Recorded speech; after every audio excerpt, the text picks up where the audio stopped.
बोल दिया था कि नहीं जी चने में अब एक वो सीटी और जाएगी। वो ये ज्यादा तुम स्पेशल उसको बोलो। अगर मेरे तक बात आई होती तो मैं उसको मेरे को एक और सीटी डालने में कोई दिक्कत नहीं थी। रात में अगर जब खाना बन रहा है तो आप बाहर बैठ के बातें नहीं करेंगे? कोई रात में ये नहीं बोलता है। अच्छा सुनो, अगर आप बोल रहे हो तो फिर बोलो मैं बाहर चले जाता हूँ, या तो फिर आप मेरी भी बात नहीं सुनो। आपकी सुन दिख रहा है रोटी बना रहे मुद्दे पे मेरे साथ कर रहे हैं तो आप करो। मुद्दा नहीं कर रही फिर मैं प्रॉपर मैं आपके साथ करता हूँ। मैंने 3 दिन कंटिन्यू बुलाया, आपने रीजन दे के नहीं आए। आपका टॉपिक है कि मुझे विशाल के सामने नहीं आना है, तो मैं अवॉइड कर रहा हूँ। आप जिधर रहते हो वहाँ पे नहीं आता। वेल हेलो दोस्तों, तो यहाँ पर बिग बॉस OTT 3 में विशाल पांडे के पीछे चंद्रिका पड़ गई हैं बुरी तरह से हाथ धोकर। और मुद्दा कोई नहीं है, मुद्दा सिर्फ वही है कि विशाल पांडे को कैसे बाहर वाली जनता की नज़रों में ख़राब दिखाया जाए। यानी कि चंद्रिका जो हैं उसके कैरेक्टर पर पहले ही उंगली उठा चुकी हैं। पहले अरमान और कृतिका जो पायल आई थी तो उसने एक बहुत बड़ा इशू पैदा कर दिया था, और उसके बाद से ही चंद्रिका जो है वो विशाल को मुद्दा बना रही है हर बात पर। कहीं ना कहीं चंद्रिका को लगता है कि अगर वो विशाल को मुद्दा बनाती है तो बाहर जनता को लगेगा कि वो कृतिका और अरमान का साथ दे रही है, तो हो सकता है कि उनका सपोर्ट, जो उनके फैन का सपोर्ट है, वो चंद्रिका को मिल जाए। क्योंकि चंद्रिका की बाहर अपनी कोई फैन फॉलोइंग तो है ही नहीं, इसलिए पहले तो वो घर वालों की नज़रों में अच्छा बन रही थी।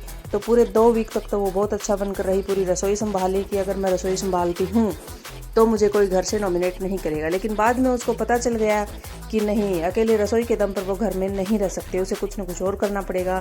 तो इसके लिए उसने शिवानी का साथ छोड़कर अरमान, मलिक और कृतिका का दामन जो है वो पकड़ लिया है। उसको लगा कि कहीं ना कहीं बाहर ये शो हो रहा है कि विशाल घर में खतरा है, तो विशाल को बाहर किया जाए और अरमान और कृतिका को जो है इसका फ़ायदा होगा। तो उसी फ़ायदे में से वो कहते हैं ना, बहती गंगा में से चलो हम भी थोड़ा सा नहा लेते हैं, बहती गंगा में हम भी हाथ धो लेते हैं, वो बात है।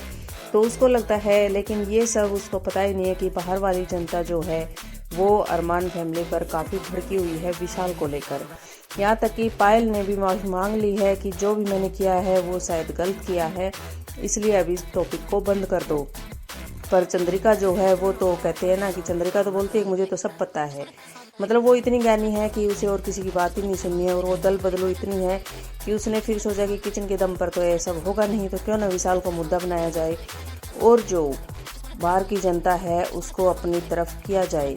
लेकिन हमें लगता है कि जो चंद्रिका है वो बिल्कुल ही गलत लाइन पर जा चुकी है। पहले ही लोग उन वड़ा पाव गर्ल से काफ़ी चिढ़ते थे, उसकी जब भी कोई वीडियो वायरल होती थी देखते थे तो काफ़ी लोग उसके हेटर ही थे वहाँ पर कमेंट बॉक्स में। और अब चंद्रिका जो है वो जनता को बिग बॉस के द्वारा भी अपना हेटर ही बना रही है। आप लोगों की इसमें क्या राय है, कमेंट करके ज़रूर बताइएगा। और कौन कौन किस किस को सपोर्ट करता है वह भी कमेंट में ज़रूर बताइएगा। थैंक्स।